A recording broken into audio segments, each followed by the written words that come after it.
I can adjust this any old way. All right. Just a real quick bio for Kyle. Grew up in Hawaii, learned to play at YMCA. Played college as a member of the Stanford University men's team. Coached the men's team for 2 years as we went from club to varsity. He has continued to play indoor and beach for the last 34 years. I returned to coaching 5 years ago when his son became interested in volleyball. He's current JV coach at Woodside High School. Where's it? Oh, varsity. Where's that at? Oh, in California. Okay, I was going to say, it's California. Yeah, it didn't sound like Okay. Michigan school. Yeah. He's a veteran Silicon Valley software entrepreneur. I'll say that twice.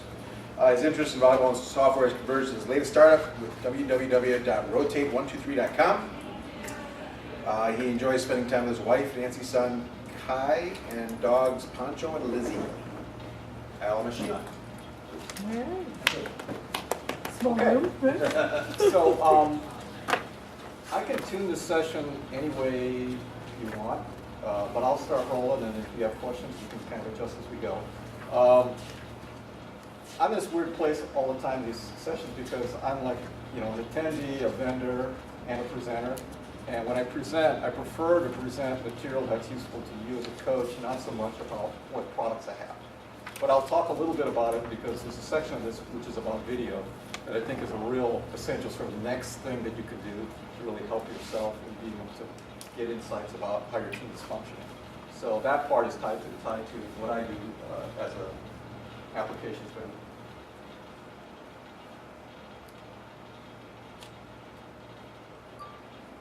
Okay, so the only thing you didn't know is that I coach high school and club, and then I've gone through all this cap and all the wonderful stuff. So I've been to tons of sessions. The important starting point for all this is around Moneyball. How many of you have read Moneyball? How many of you have seen the movie? It's about a movie. Okay, that's good. So this is the first crowd that had like 50% here. Because most places I was like, you didn't even see Brad Pitt? Are you kidding me? All these women in the crowd. So the main lesson here, and this quote is a pretty incredible one. So some coaches believe they could judge a player's performance simply by watching it, right? In this, they were deeply mistaken. Okay, so that's coming out of the book. And the key thing is that they're making multi-million-dollar decisions on players incorrectly. And there's a whole scene in the beginning of the movie where the scouts are sitting there, and they're trying to figure out what are we going to do now. And they're saying, and the key thing it ends up with is, how does the girlfriend look? They get down to that because they talk about this notion in the book called the body. The body is this, big, tall, handsome guy that can run really fast, throw the ball really hard, and has a good-looking girlfriend. Okay, these are the kind of parameters. And of course, Billy Beane and the crew at Oakland did just the opposite. They went for the most terrible-looking players that had good numbers, and nobody wanted them because they were awkward. They threw the ball funny. They caught the ball funny. So they were completely undervalued, and that's how they were able to get as far as they did the championships with 1/4 of the budget that the Yankees had. Right? So this is pure statistical analysis. They also played the game differently using stats. So the key thing about this whole notion that they bring up is it's a value to us too in volleyball, and it can make a big difference if you start looking at things in a little more detail. Right? So the core idea for today is just the notion of getting kind of comfortable with it. So how many of you take stats right now? Okay. So now, how far down into those stats do you look relative to things like rotational analysis, the difference between hitting efficiency and kill percentages? Okay, so all these things matter, but the problem that we're faced with typically is there's not a lot of juniors data. Most of the convention stuff is primarily about sort of college and up because those are all recorded. And when you go below that, you can't get things in the box score around pass ratings. And very few of the percentages around sort of the dig error ratios. Like there's no dig errors listed. Okay.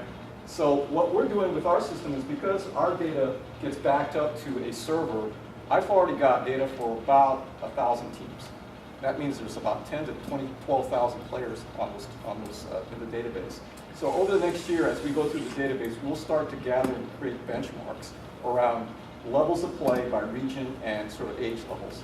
Right? That will help out with being able to tune what you need to do to be competitive in your area. Okay, so the number one opponent that we all face isn't the person across the net, the team across the net. Right? The number one opponent that we face is efficient use of time. right? Because we all tend to have about the same amount of time in the gym. And the question is, how much do you get out of that? Okay? So that's the way I want you to kind of think about it. And there's two portions of this. One's about being effective with your time, which means you get more results of the time you spend, and being efficient, which means you're focusing on the right areas. Okay? So you also need to understand, of course, the limitations of your team, and the stats part of this can really help out with that. All right, so one way to think about the time issue is return on investment. Okay? If you invest 30 minutes in a drill, how many points will you either gain in a match or prevent from losing? Right? Because I think if you do this analysis carefully, when you're doing practice, you're going to realize pretty quickly there's a bunch of drills you're doing that, number one, the ROI is completely unclear, and number two, maybe you shouldn't even be doing that drill. Maybe there's something else better you can be doing. Okay? But if you're really hardcore about looking at your time carefully, then you'll realize that there's better things that you might be able to do. But you need some stats to really help you out with how to focus that. Okay, now there's short-term and long-term investments, just like anything else. And the long-term investments are typically skill-oriented, right? So you're trying to get your players to pass better, you're trying to get them to hit better.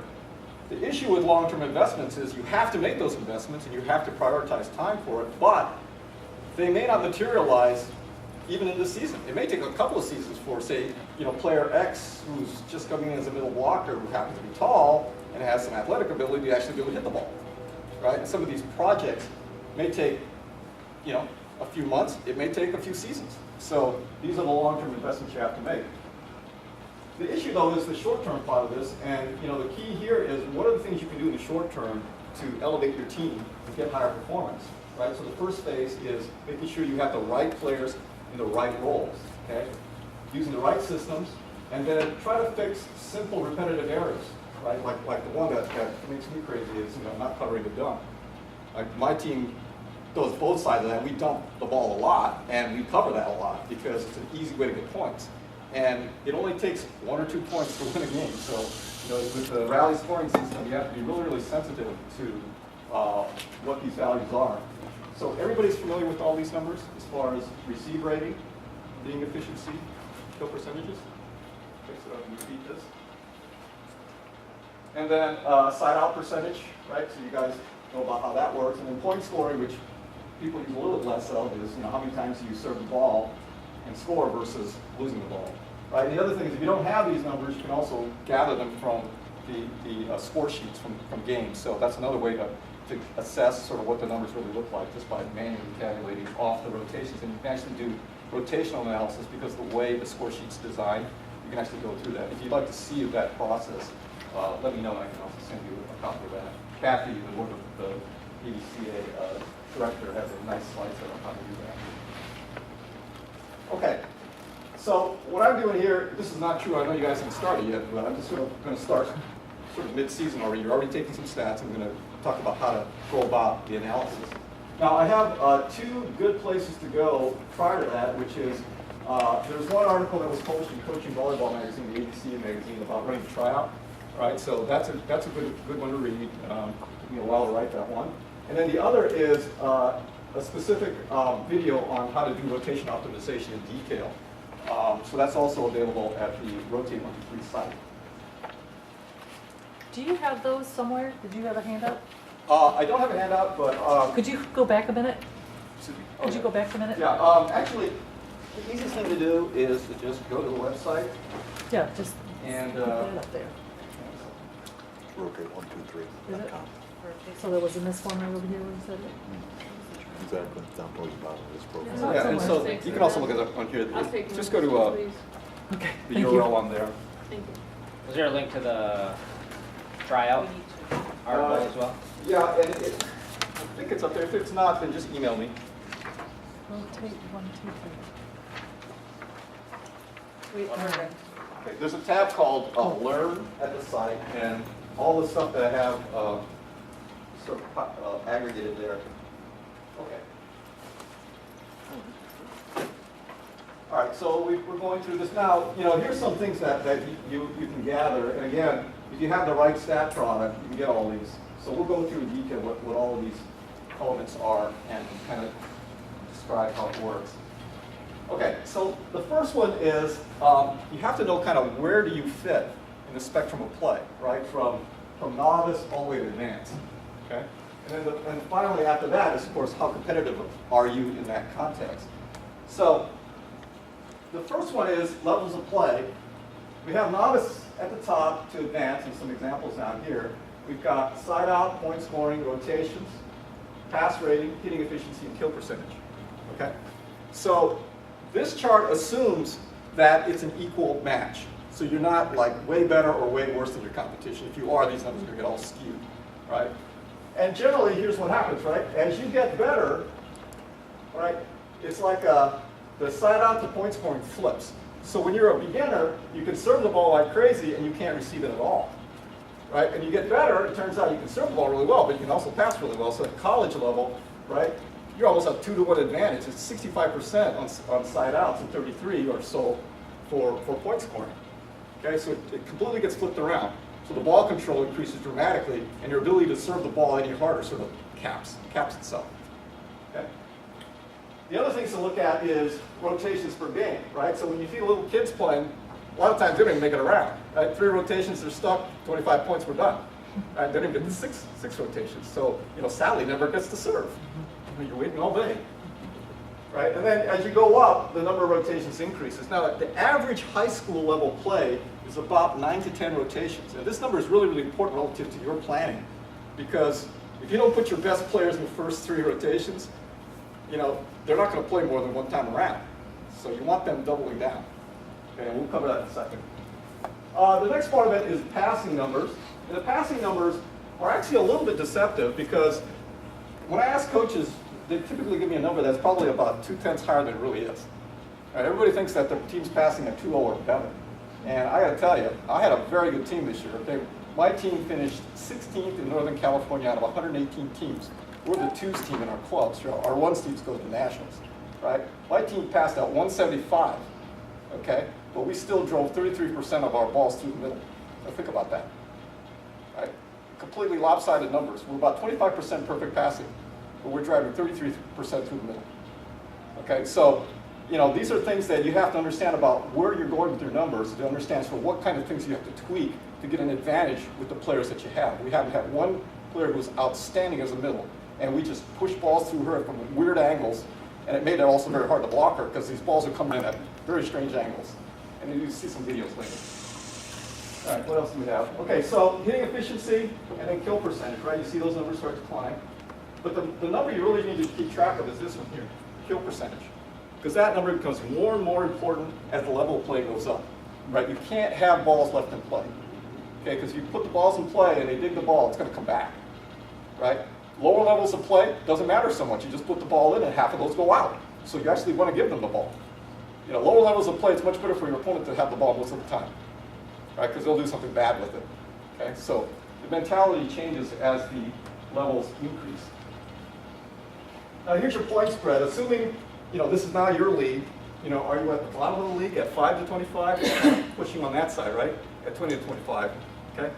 Now I don't chart this thing as winning because it's more about you catching up, right, to your best competitor.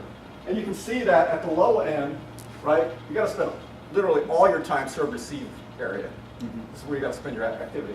Not so much, blocking and setting all this kind of stuff. It's really not that important relative to winning. Okay. As you go up, of course, it becomes more important. Notice how the side-out rate also climbs, and you got to distribute more of the time around, setting, hitting, digging, and then of course blocking finally starts to become a factor at the end. Okay. Blocking is really not very, very important for pretty high levels of play. All right, so here's an example of passing. They're passing at 160. 160 is kind of average, actually, turns out, for a so-so team, right? Most varsity teams are kind of at this level, okay? And JV teams are below this level, typically, right? And so you can see that in the distribution, there's about 10% that are perfect passes, and it degrades from there. And the chart for this, if you actually charted this, and this is an actual chart. I charted some video off of my team a few years ago, and this is what it looked like. And what do you notice about the dots, the little stars? Where are the stars? Well, they're mostly behind the 10-foot line, right? And what does that mean? You're mostly out of system. Okay? So the question is, how much of the time, are you allocating to your, how does your practice look like relative to this chart? Right? And so you notice, how the spread looks here. And so here's the distribution, right? So only 10% perfect passes, 30% of the balls are ones, right? So 40% of the balls are definitely out of system. Another 50% are twos, which depends on how generous you are as a coach. Okay? So if you're a generous coach, then half of those twos aren't very good either, right? So what I say is you need to dedicate 40 to 90% of your time to out-of-system play. And are you doing that? What does your practice look like, right? And how many of the balls are, like the perfect passes to the setter and, the lineup and all that good stuff, okay? And even when you do like a down ball or toss into a libero passing, even those passes are pretty good if you have a decent, defender, right? So you need to think about, how this structure looks like relative to your practice. Okay. So now the question is, we got a rough idea kind of where we are, right? Playing wise, we're kind of an advanced intermediate team. We need about a 165, 170 level of 1.7 level of passing. We need about maybe a 180 hitting level, something like that, okay, to be competitive in our league. So the question becomes, okay, we need to look at our players and make sure that they're doing the right thing. So we're going to have these different sets of stats. First is plus minus points by player. Then we're going to rank them by skill. And then we want to make sure that we got the right person in the right roles. All right. So plus minus points, if you just do end of rally stats, these numbers come pretty much for free, and any stat package should do this correctly. And if it doesn't, then maybe you want to consider something else. The main thing about plus minus points is you need to compare players in like positions. So you shouldn't compare a DS to a middle because they do completely different functions, and DS is going to lose a lot of points because they only get charted when they make errors. And they get plus points only if they are servers and they serve aces, right? So they get lots of negative numbers, right? And so let's look at some examples here. So the first one, and these are real stats. So the outside hitters, these two players are pretty even, right? One's at, well, fairly even, 2.2 and 1.0, okay?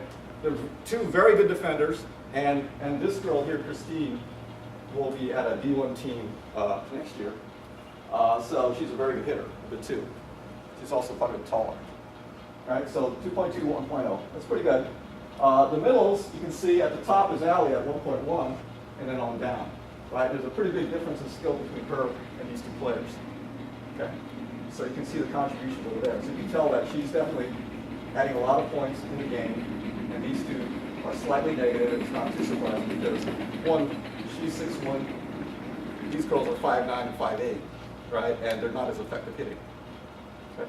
And so you can see kind of the contribution levels here. But you got to take a quick look just to make sure that you have the right players, because if it turns out that, let's say that you've got a player that's sitting at minus 0.4, and you have a +1 player that's not playing or playing very little, then clearly you got the wrong person in the role, right? And sometimes it's deceptive because it looks like a player is doing well, because you see the highlight film sort of in your mind, and yet there's these little leakages that are going on, like the little touches coming off the block, or little funny things, maybe a net or something like that, and that's all getting aggregated in the plus minus points here. Okay, so this will tell you pretty quickly if you're what you assume is correct is truly correct. Where are you getting those numbers from? You got the games played, and then you just total up. Are you totaling up the points when they're in that position front row, or No, all the way around? This is a total contribution. Okay. That's why it's up to you to make sure that you're comparing like players. So for example, if you have an outside hitter who's getting subbed by a DS in the back row, you can't compare it to a player who's going all the way around. Okay, because that total points scored while they're in the game. Yes, right.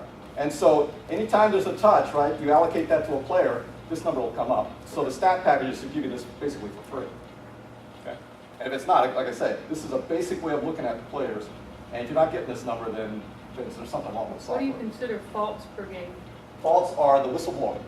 So the referee says double hit, net, Okay. foot fault, that's a fault. Okay. Specifically on that It's, play. the referee stops the play. Okay. Okay. All right. So again, you need to compare by positions, and middle blockers tend to be at the top because they don't do much actual digging work, which is where a lot of the point leakages occur. Okay, all the way down to the liberos, the worst, because not only do they get negative, they're on the court twice as long. Right? So they have twice as many rotations as, say, the DS does typically. And so they tend to get the lowest numbers here. And that's why for the defensive crew, it's important to track digs, because otherwise they don't have any happy stats other than serving a few aces if they're lucky to serve. Okay, serve ranking. Now these are charts that are actually coming off of the reporting part of SoloStats, the product they have. It's called Web Reports. And so in the product there's a tab called Player Ranking, and it ranks the players by skill.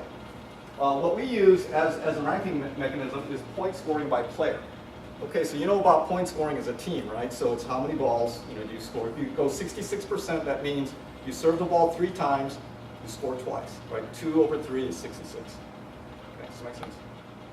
Okay. So if you notice on this team, the players are clustered together pretty tight. The first 2 players you can throw out because they haven't actually had that many attempts, right? They've gone in occasionally and served. And then from here on down, from Danny on down to the bottom, right, it goes 58 to 51. So it's pretty closely clustered. Usually teams are a little broader than that. So this requires you to actually look at the numbers a little bit more carefully. So you can't just look at this number. Now the next column is really important, right, the error rates. Okay. So the error rates tells you about sort of, the error rates combined with the ace rates will tell you a little bit more about the style of play. So you can have somebody that has a decent point scoring number, but their error rate's high, which means they're probably serving a lot of aces. Okay, so those are your catch-up servers, but they're not the go-to server in a tight situation, right? Because if it's 24-24, maybe you don't want them serving. Maybe you want somebody else who's got, a 4.7% error rate going back there and serving, right? So you got to think about this side of the balance sheet as well to make sure that you've got the right person allocated and consider, who your best server is.